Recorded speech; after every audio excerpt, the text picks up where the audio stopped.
Hi, so my name is Emily, and I'm a graduate student from the Beno Lab at NYU. And today I'm going to talk to you about our region-specific approach to protein function prediction. Okay.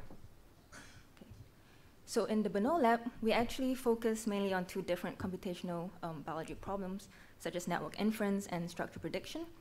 But more recently, we have sort of gathered a small group of people to work exclusively on function prediction, because we are getting more and more of these large-scale data sets that we can use, and also due to the emergence of these large-scale assessment experiments like CAFA that would allow us to benchmark our methods against other existing methods, so that's a very helpful kind of feedback loop. So the way we initially approached this problem was by integrating these heterogeneous large-scale data sets like protein-protein interaction data, gene co-expression, to generate this single protein-protein association network. So for each goal term, we would then be able to label these proteins and then propagate them based on this so-called guild by association method. However, many of the molecular functions can be localized to specific regions and specific domains of a protein. So just sharing similar domains does not mean that the function should be shared between the proteins.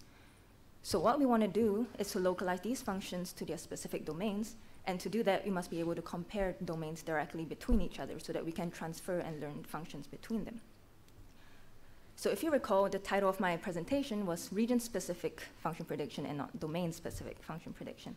And the reason why we did this was because even the definition of a domain is not entirely clear-cut, and different databases use different methods to classify and identify domain families.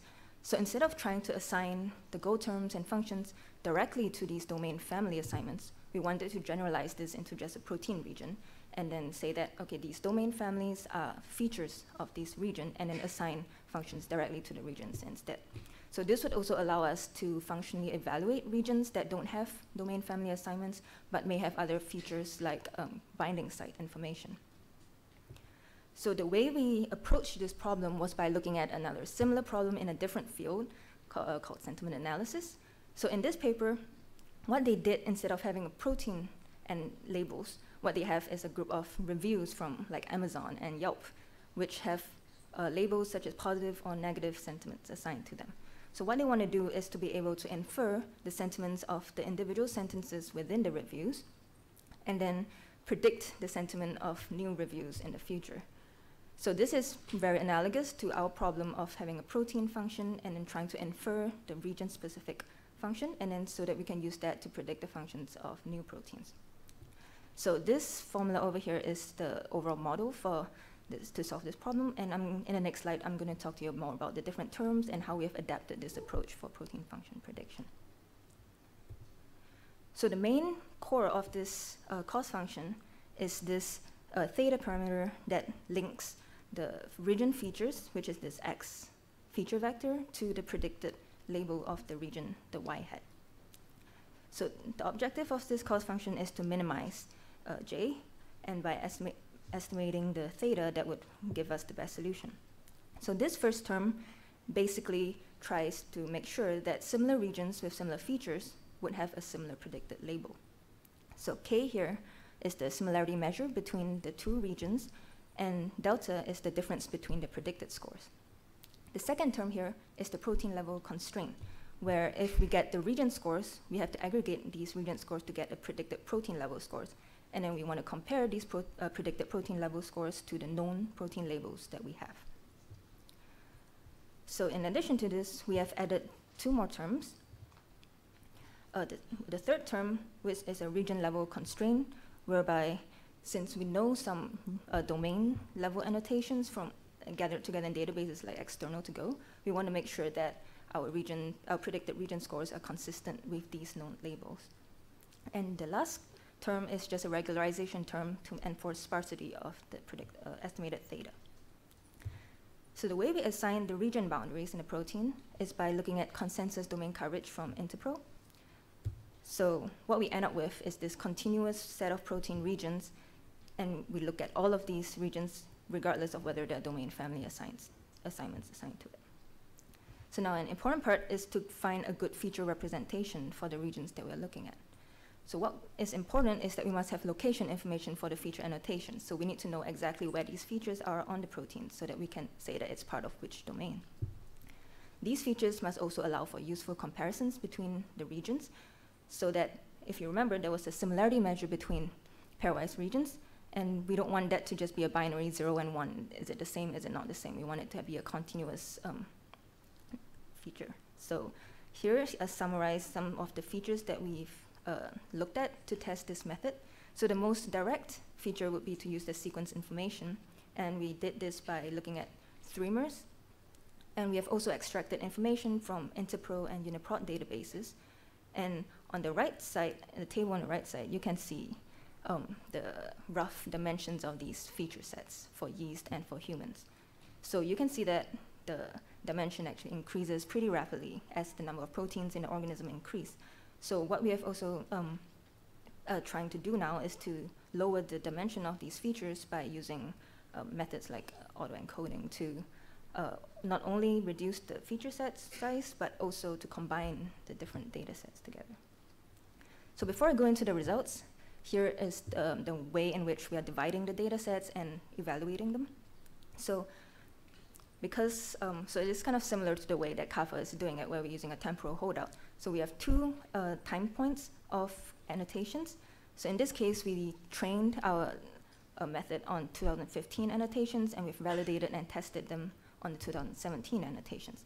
So here, the two boxes are the two sets of annotations for where the proteins are the rows and the columns are the different Go terms.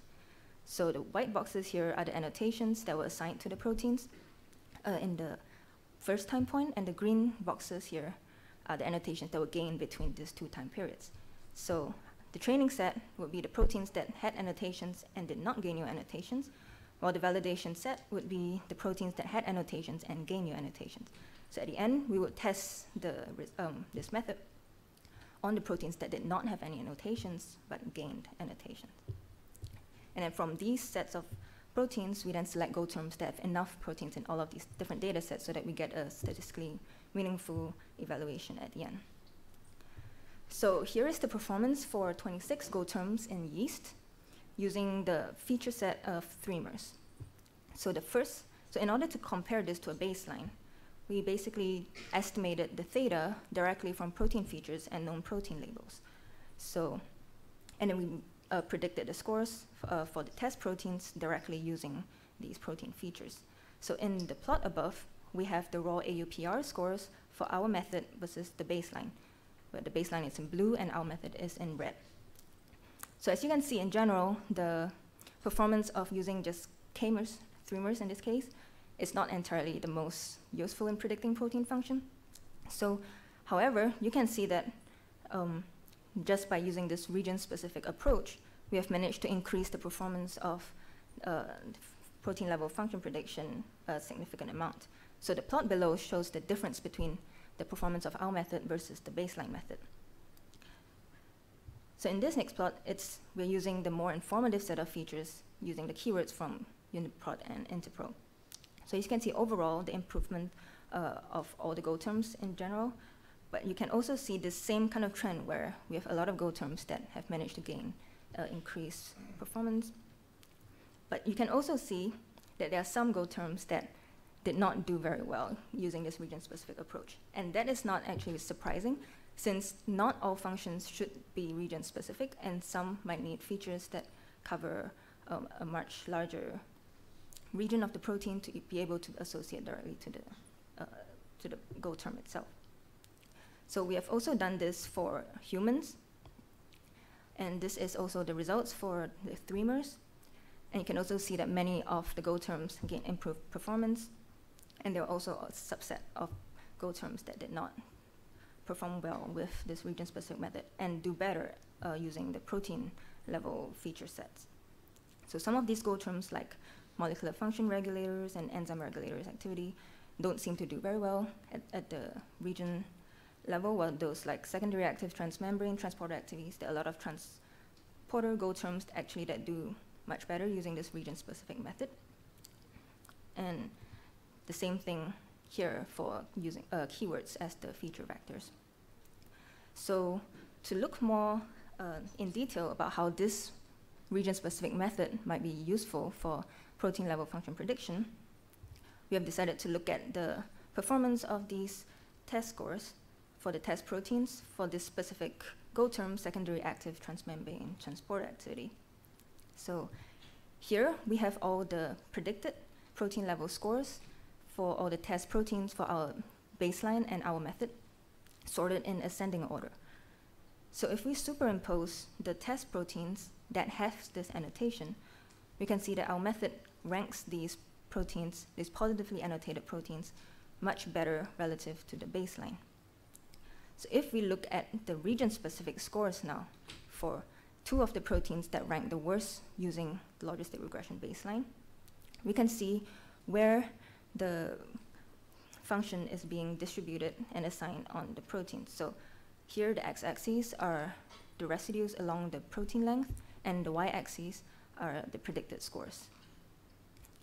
So if we look in detail on what the domain compositions are in the different regions, you can see that the domains and our methods, the results of our methods agree with the description of the domains that have been assigned this Go term.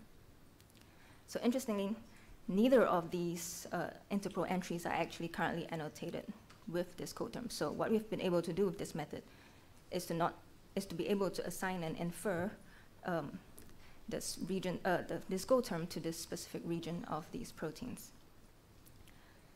So to conclude, I hope that this results today have convinced you that using this region-specific approach can help improve the performance of many of the Go terms, even if some of the Go terms are not necessarily beneficial. So we need to make sure that the Go terms that we are looking at for using this method is relevant for this approach. So not only can this region-specific approach assign and infer the Go terms to a specific region in the protein, we're also able to improve the performance of function prediction at the protein level. So to end this, I'd like to thank the people from my lab, my PI, Rich Minot, and also my collaborators at the Simons Foundation, who also have a poster here. So if you'd like to talk to me more about this or know more in detail about this method, you can find me at my poster tomorrow as well. Thank you.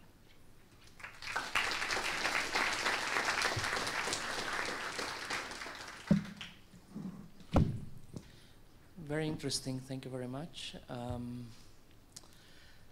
I wonder if you have for proteins that have structure solved, if you actually have a resource where you actually mapped it into the structure, or if you have any examples to show, say, for enzymes that we can validate the results by seeing, yes, the Go function, the enzymatic function goes into this active site in the case of enzymes, for example. Yeah, so we haven't actually used the structural features directly. So that's something that we are actually looking to do. But if you're just looking at the results, for example, we have, for example, here we have from DNA binding information. So if we look at this protein, for example, this top plot here is the predicted scores for DNA binding along this protein. And we have information for external to-go annotations for specific regions. And we also have structural data of where the DNA is actually found on the protein. So the last plot is actually just the regions where we actually have structural information for this protein. So most of the structural information is not, doesn't cover the entire protein. So, but what we have here, we have these sites that are bound to DNA. And our method managed to infer this DNA binding Go term for this specific region. So it is very promising that we can actually do this as well. Do you have any more questions? Okay, sorry. Oh yeah, there is. Okay, okay. Interesting talk. Thank you for it. I was wondering, have you compared this in any way with just basic or sequence similarity? So it would be nice to know for which Go classes this would outperform, or is there Go classes in which just simple blast would do the trick, and in which, I mean, you would want to go for these region-specific annotations?